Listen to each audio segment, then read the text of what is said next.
Welcome to Mr. Disturbing. Tonight, we're plunging into the dark heart of the Appalachians with some truly unsettling true horror stories. That'll keep you up all night. If you're brave enough, smash that like button and subscribe so you don't miss the next descent into fear.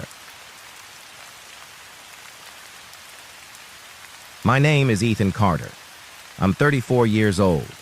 I live in a small town called Boone, North Carolina, deep in the Appalachian Mountains. For the past 10 years, I've worked as a forest ranger for the National Park Service. I spend most of my days and nights walking the trails, checking on campers, and making sure the forest stays safe. The Appalachian Mountains are beautiful and full of life, but they also hide many secrets. The locals often talk about strange things happening here, stories passed down from generation to generation. I used to think these were just myths and legends, the kind of stories told to scare kids or entertain around a campfire. But what I experienced changed everything. It started during the coldest winter I can remember, about 2 years ago. I was assigned to patrol a remote section of the park, near the border between North Carolina and Tennessee. This area is known for its dense forests, steep cliffs, and narrow winding paths. Very few people come here, especially in winter when the snow can make everything deadly. My job was to monitor the trails and check for signs of any trouble. I was used to being alone in the forest for long hours, but something about this trip felt different. The air was unusually still. No birds singing, no rustling of leaves, just an eerie silence that made the hairs on my neck stand up. I remember stopping on a narrow path surrounded by thick trees. The snow under my boots was fresh, except for a set of footprints. They were large, barefoot prints, almost like a giant human had walked there recently. I followed them for a while, curious but cautious. The footprints led deeper into the woods, where the trees grew so close together that the sky was barely visible. The trail suddenly ended near a shallow cave opening hidden behind a fallen tree. It looked untouched by humans, like no one had been there for years. I should have turned back. I really should have. But something pulled me in. Maybe it was the ranger's curiosity or something darker I can't explain. I stepped inside the cave, my flashlight cutting through the darkness. The air was cold and smelled like damp earth. My footsteps echoed softly. I found strange marks on the walls, symbols carved into the stone. They didn't look like any Native American markings I had seen before. The deeper I went, the more uneasy I felt. The cave twisted and turned like a natural maze. Suddenly, I heard a faint whisper. It was so soft, barely audible. I stopped and listened. The whisper grew louder, but I couldn't understand the words. I felt a cold breath on the back of my neck and spun around. Nothing was there. Just darkness. I decided to leave. But as I turned, I noticed the footprints I had followed were no longer in the snow outside the cave. Instead, there were new ones. They led away from the cave, but these were different, smaller, like those of a child. My heart began to race. I followed them again, moving faster now. The trail led me to a clearing where the moonlight shone through the bare branches. In the center, I saw something I can't forget. A small, crooked figure hunched over a fire, its eyes glowing red in the dark. It was covered in matted hair and moved in jerky, unnatural motions. I froze. The figure suddenly looked up at me. I don't remember running back to my truck. I don't remember anything after that until I was safe inside. I tried to explain what I saw to my colleagues, but they laughed it off. "You must have been hallucinating from the cold," they said. But I knew what I saw. Since that night, I've been haunted. I keep seeing that figure in my dreams. I keep hearing those whispers in the silence. And sometimes when I'm alone in the forest, I swear I see those glowing eyes watching me. I don't know what it was. A creature? A spirit? Something from another world? All I know is that the Appalachian Mountains hold dark secrets, and sometimes those secrets find you. After that first night, I couldn't shake the feeling that something was following me. I returned to that part of the forest a few times during the next weeks. Every time, I found new signs, broken branches, strange scratches on trees, and that same large footprint, but never the figure. The footprints always stopped just short of where I could see them clearly, as if whoever or whatever left them wanted me to know they were there, but not to get too close. The local townspeople, when I asked them quietly, told me about old legends of the Hill People. They were said to be a hidden tribe living deep in the mountains, untouched by time, watching outsiders with suspicion, sometimes hostility. Some stories mentioned strange rituals in caves and forests, and creatures not quite human. But I was a man of facts, not fairy tales. Still, the unease grew. My nights were restless. I heard footsteps outside my cabin, whispers in the wind that didn't belong to any animal. Once my dog, who is normally calm and friendly, growled ferociously at the darkness for several minutes, refusing to move. One morning, I found muddy handprints on my porch, large and misshapen, with long fingers that looked almost claw-like. I wiped them off quickly, but the feeling that I was being watched never left. Then, I started noticing changes in myself. The cold felt sharper. The nights seemed longer. I began to avoid the woods near that cave, but the forest was everywhere around me. One evening, as the sun was setting behind the mountains, I was walking a trail near the old logging road when I heard a sound behind me. A slow, dragging noise like something heavy being pulled across the ground. I stopped and waited, but the sound continued following me, just out of sight between the trees. When I dared to look back, there was nothing. No animals, no people. Just silence. My heart pounded in my chest. I told myself it was just my imagination or maybe a bear. But the sound didn't match anything I had ever heard. That night, I dreamt again of the cave. The figure was there, but closer. Its eyes were no longer red, but black holes, endless and cold. It reached out to me, and I felt a paralyzing fear. I woke up gasping, covered in sweat. Over the following days, I began to experience more strange things. Objects in my cabin would move slightly. I'd find leaves and dirt inside, as if something had been there with me. The whispering voices returned, sometimes in my dreams, sometimes when I was awake but alone. I tried recording the sounds, but all I caught was static and faint breathing. I searched for answers, looking into Appalachian folklore, old ranger journals, even paranormal reports. I discovered that many forest rangers before me had disappeared mysteriously or quit suddenly, refusing to talk about why. Some spoke of the Watchers or shadow people seen only at night. Others mentioned caves that seemed to change location or vanish entirely. The cave I found was one of several rumored to be portals, places where the boundary between our world and something darker thinned. I couldn't tell if these stories were true, but I knew the forest was hiding something terrible. One day I decided to bring a friend, a biologist named Sarah, who was curious and brave. She didn't believe in ghosts or legends, just science.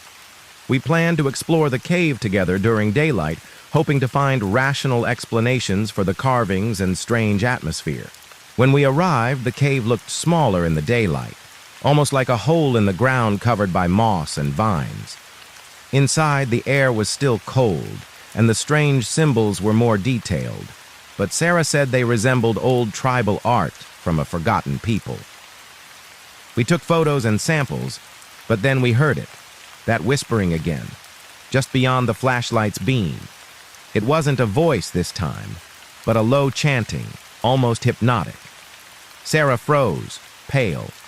I wanted to leave immediately, but the cave seemed to resist us. The shadows inside flickered, and for a moment I thought I saw movement out of the corner of my eye. When we got outside, the sun had set and a thick fog rolled in, swallowing the trees. We rushed back to my truck, but the engine wouldn't start. In the distance, I saw those glowing eyes again, watching us from the tree line. We finally got the engine to roar to life, and I drove us out as fast as I could, the fog chasing us like a living thing. That night, Sarah refused to return with me, and I couldn't blame her, but I was hooked.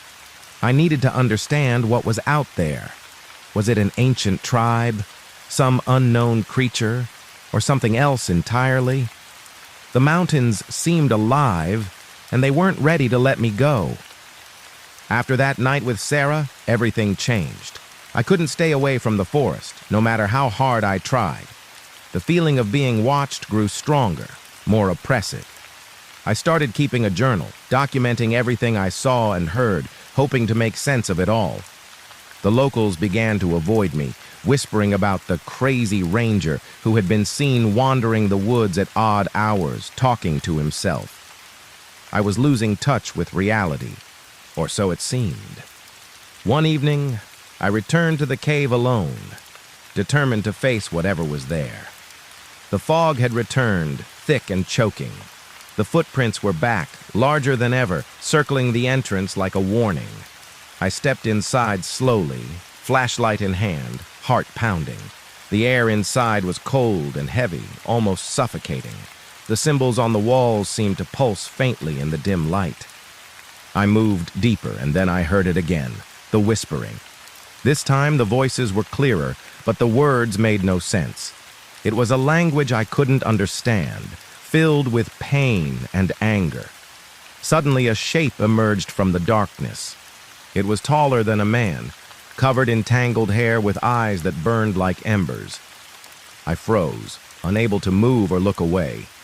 The creature stepped forward slowly, its breath cold as ice. I felt something reach into my mind, pulling memories and fears to the surface. Images flashed, ancient rituals, blood spilled on stone, promises made and broken. Then, as quickly as it appeared, the creature vanished into the shadows. I collapsed to the ground, gasping for air, my body trembling. I knew then that the forest held something far older and darker than I had imagined, something that had been waiting for me. In the days that followed, I found strange marks on my skin, scars that hadn't been there before. My dreams were filled with the creature's face, its eyes watching me from the darkness. I couldn't escape it. Friends and family grew distant as I became obsessed with the forest and the cave.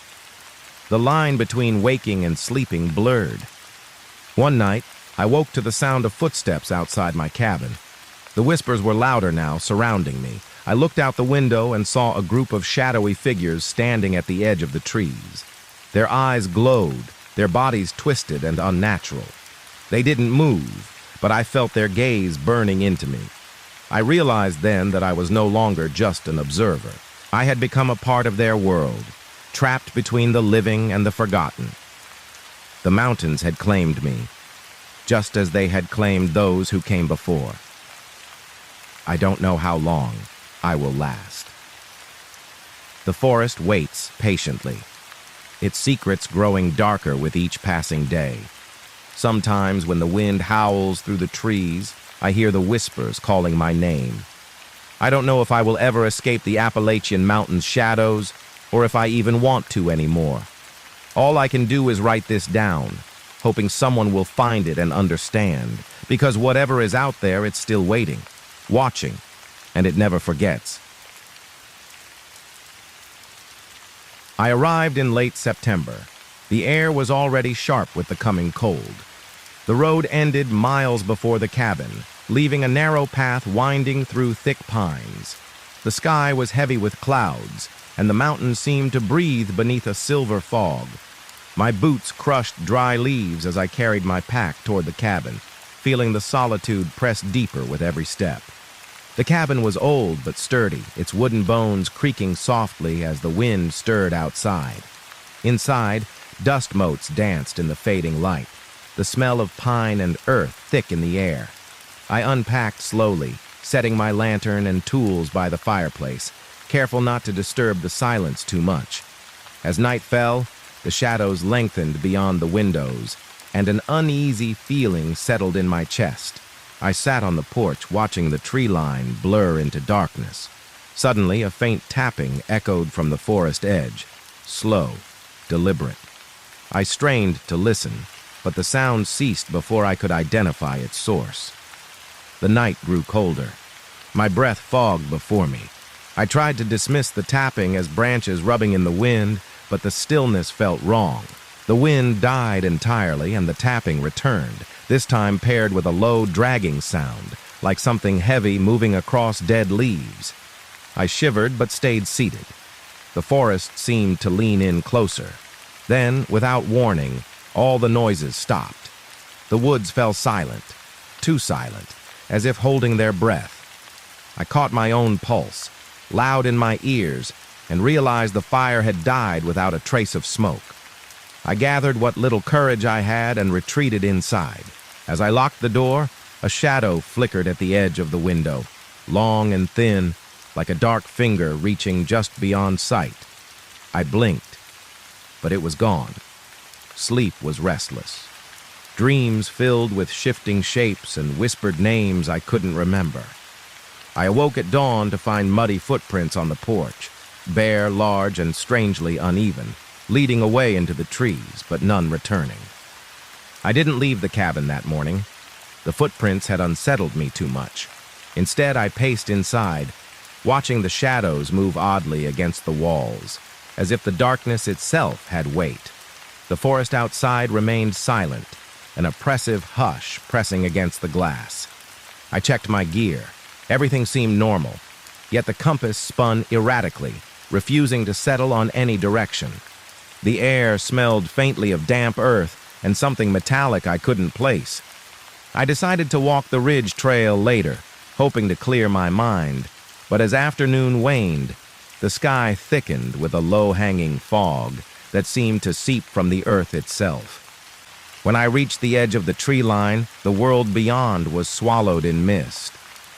The trees ahead seemed warped, their branches twisting unnaturally, and the ground beneath my boots pulsed faintly, like a heartbeat buried beneath the soil. I stepped forward, and a chill ran down my spine as I heard a soft whisper carried by the fog. Voices indistinct but layered, like many speaking in a language just out of comprehension.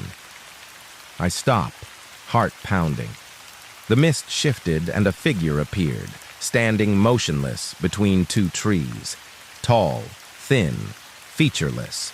Its presence pressed against my mind, heavy and invasive, filling my thoughts with cold dread. I tried to retreat, but found my legs rooted, unable to move. The figure stretched a hand, or something like a hand, toward me. It wasn't solid, more like shadow shaped by longing. The fog thickened and I heard the tapping again, louder, surrounding me from all directions. My breath quickened, my vision tunneled. I heard a name. My name. Not spoken aloud, but inside me.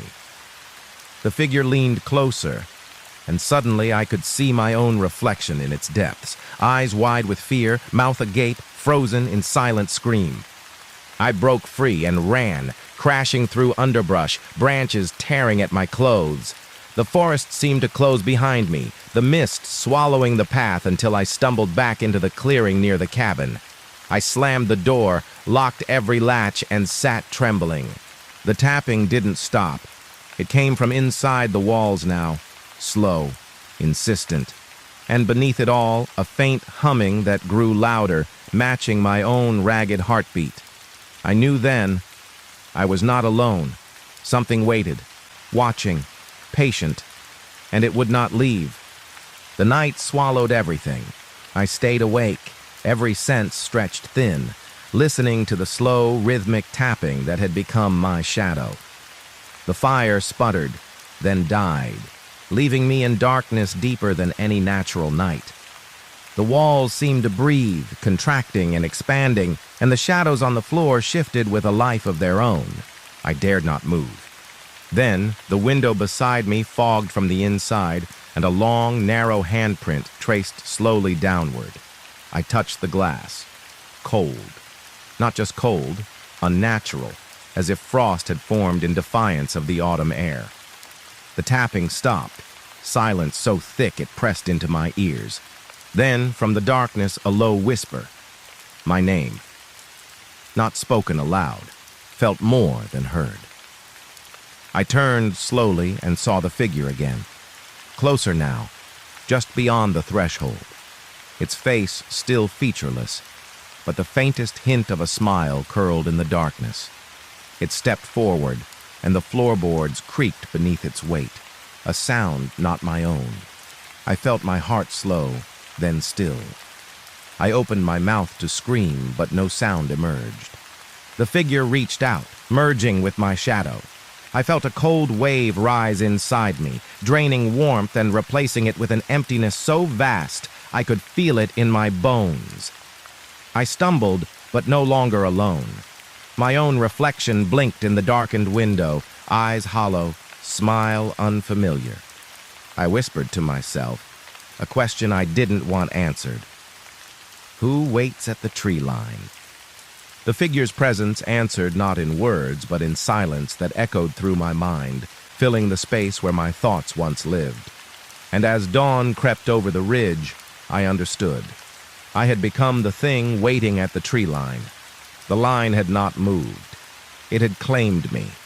The tapping resumed, slow and deliberate, once, twice, 3 times, a signal for the next to come.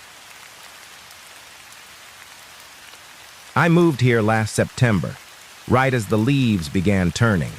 The drive up was long and winding, the mountains folding into themselves like waves frozen in place. My cabin sits nestled near a cluster of tall pines that whisper in the wind, even when the air is still. I came for peace, for quiet, for nature untouched. The first few days were everything I hoped for. Morning light filtering through branches, cool earth scents, the distant calls of birds I couldn't name. But the nights brought a different sound. It wasn't wind or wildlife. It was a low murmur, almost like voices just beyond hearing. I chalked it up to my imagination, or maybe the old trees creaking. The forest seemed alive in ways I hadn't noticed before. I set up my cameras along the trail that leads to an old logging road, hoping to capture the sunrise. One morning, I found my gear disturbed. The lenses wiped clean, tripods bent, footprints in the dirt circling my sight. Not animal prints, but oddly shaped, with toes too long and splayed. I froze. The sun was still below the ridge.